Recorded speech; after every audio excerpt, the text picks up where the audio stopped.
attitude is everything, dude. Come on, Rod, let's go walking. Good morning, folks. She's a cool one here in Saskatchewan, and starting to feel more like winter. Yeah, oh well, that's to come, and they say it's gonna start snowing, so winter will be officially started in Saskatchewan. Anyway, we'll get talking about the Grey Cup, the end of the CFL season, and it was a pretty good game actually, but I'd actually changed my mind who I was going to cheer for. I was actually hoping for the West to win early once Saskatchewan lost in the West final, but as the week went on, I was getting madder and madder at the press and Blue Bomber fans continually yakking about a dynasty. Everybody knows what I think of that dynasty. It's not a dynasty until you win a few in a row. I said maybe now in this day and age, maybe 4, even 3 with free agency and all the rest and salary caps, but it was just pissing me off, using that word. The only dynasty that Winnipeg has is the West, and that's not a dynasty. Well, enough of the dynasty talk, and that should shut everybody up about dynasty. The only real dynasty might be Toronto. I think they've won it 3 times out of being there 6 times, but still not a dynasty in my books. That's the only bad thing about the win is Toronto winning. What it does for the CFL, I don't know. You walked around downtown Toronto and said, "Go Bombers!"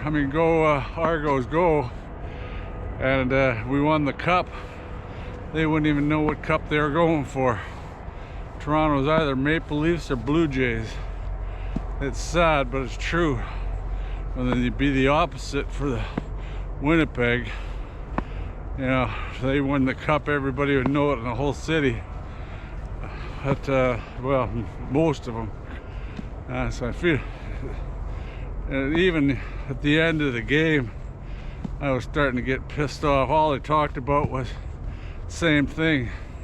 Dynasty, Winnipeg not anymore. And dynasty, the poor Winnipeg fans have shown them instead of showing the Toronto guys celebrating.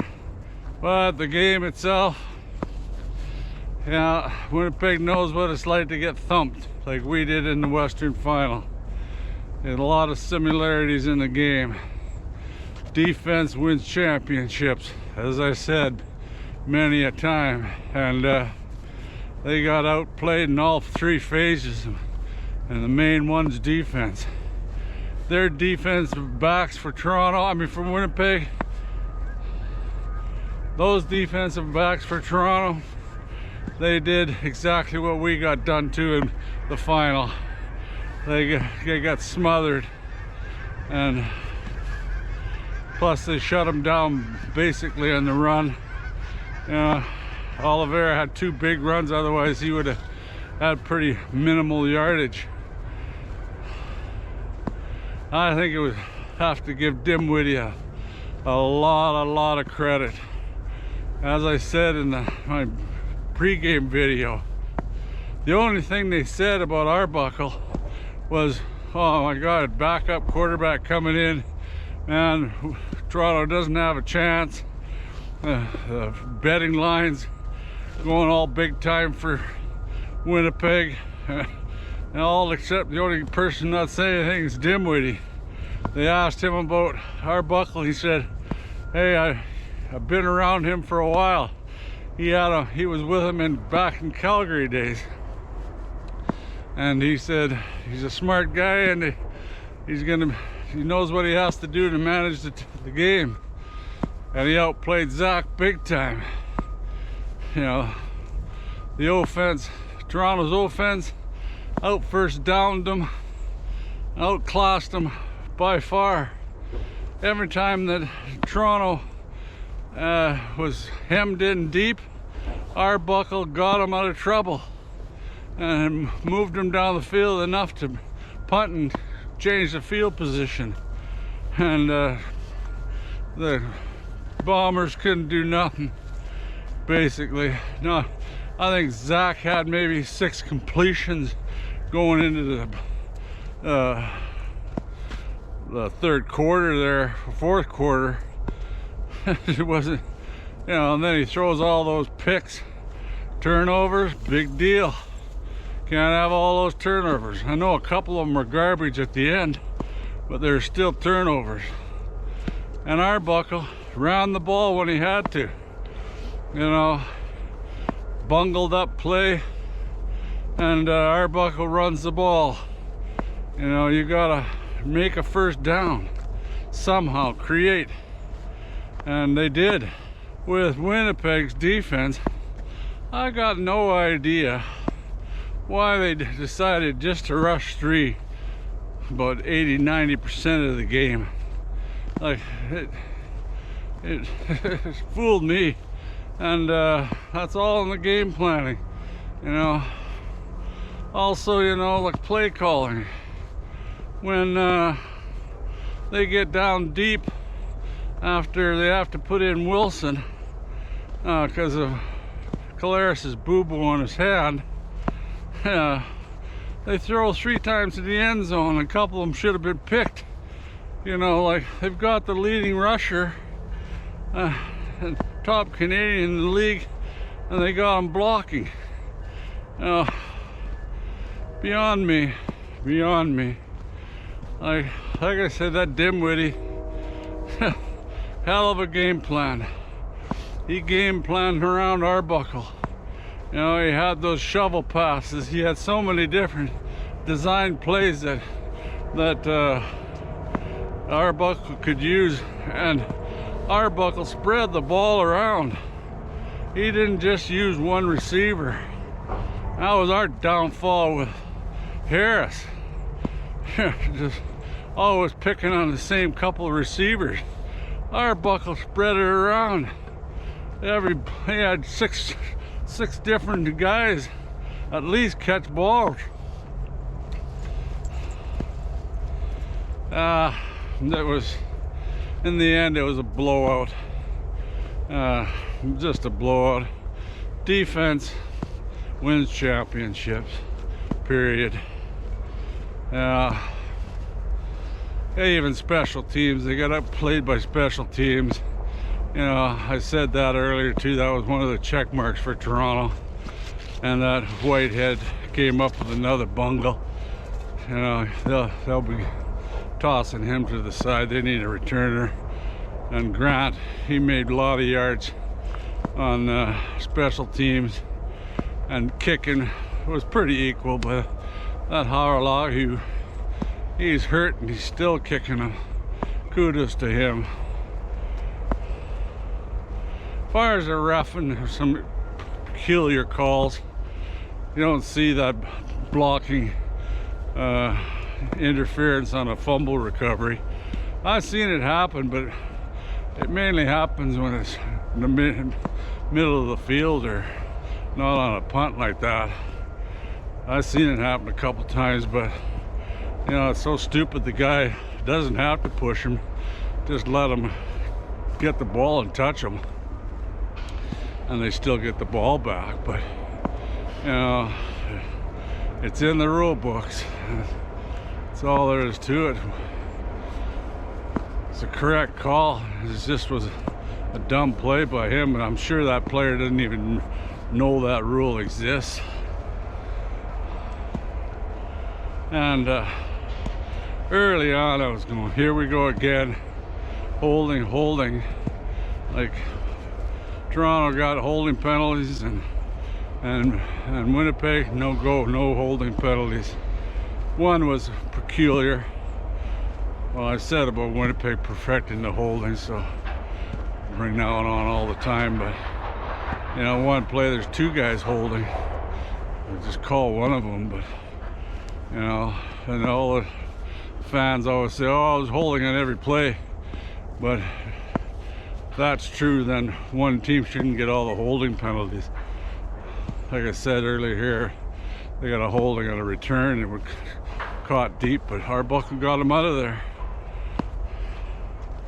Another strange one, the old command center actually called one back, where they called the waggle receiver offside for Toronto, and I replayed it right away. I said, I don't think he's offside, and sure as hell they called it back. And then they finally caught Winnipeg Dembski on a offside the same way. Like, they were really good at hitting that line and being close to being offside every time, but you could see Dembski was offside. I actually thought one other one he was offside, and I replayed it. He wasn't. He hit it perfect. And another one that kind of cost Winnipeg that one play where they got a touchdown, or I think they intercepted it. The one end, he was offside for Toronto. I replayed that too, and his legs over he had turned and made a move, and he was definitely offside, but wasn't called. That's here nor there. The end, it would have been goners for Winnipeg anyway at that point. I think I'm most impressed with Dimwitty. Yeah, hell of a lot of nice calls, and like he said, he wasn't really as worried as everybody else was in the league about having an Arbuckle starting. And Toronto came up big. You know, they came up big at the right time. The middle linebacker played unbelievable for Toronto. Yeah, to me, all in all, Toronto just had a way better game plan, and they executed it properly. Probably the best player in the game, one of the best, was Willie Jefferson. Best game I've seen him play in ages. He came to play, and there's no doubt about that. And in fact, that play where he intercepted, that was right after that disputed, or that call with the block kick, and they got the ball back, Toronto. Just a couple plays after that, he intercepts one, and but Collares couldn't do nothing. You know, he couldn't get him in the end zone just that one time. Ran it in, but you know, the other two times they lost in the Grey Cup, it was right at the end, and with a blocked field goal, that was Toronto again. And then the last play, Cody throws a touchdown pass, and they lose there at the end of the game. But Winnipeg lost the way we went down in the West Final. So now they know how us Rider fans felt. You know, it's always harder losing. But Zach, he never performed, even with a, you know, sure he hurt his finger. If it's that bad, then they shouldn't be playing him. Maybe even try old Dolegala.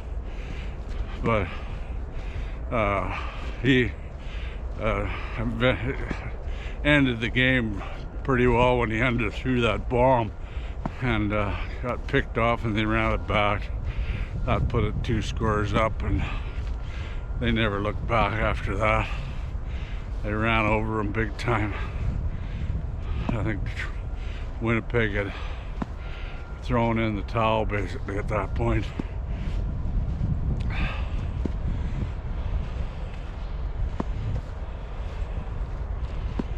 But it goes to show you, you gotta play the game, and the best team on the day is the one that wins, and Toronto showed it big time.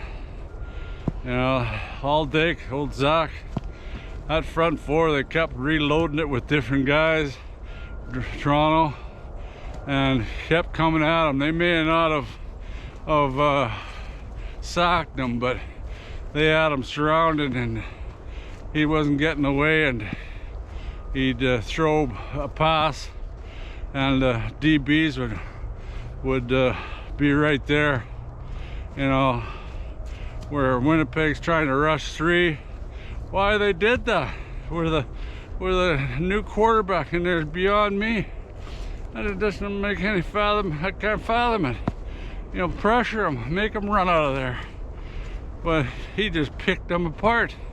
You know, he'd throw it short, threw some long. Where Winnipeg, that was their only big play, was throwing it long.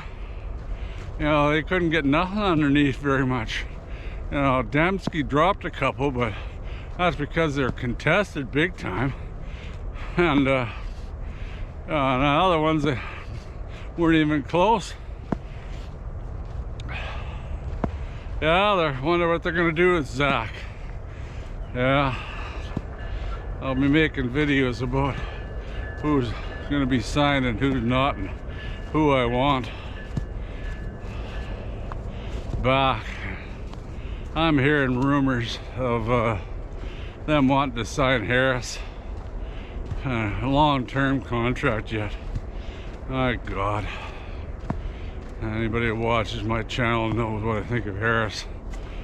He's accurate, and he's you can see the field pretty good, but not good enough. He's got lead feet, and it makes it so much easier on the defense when they know exactly where he's going to be and no threat of running.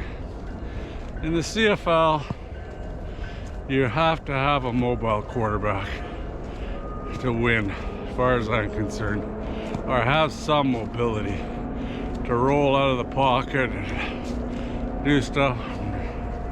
That's not Harris's forte, and it's becoming more and more apparent to the same with Collaros.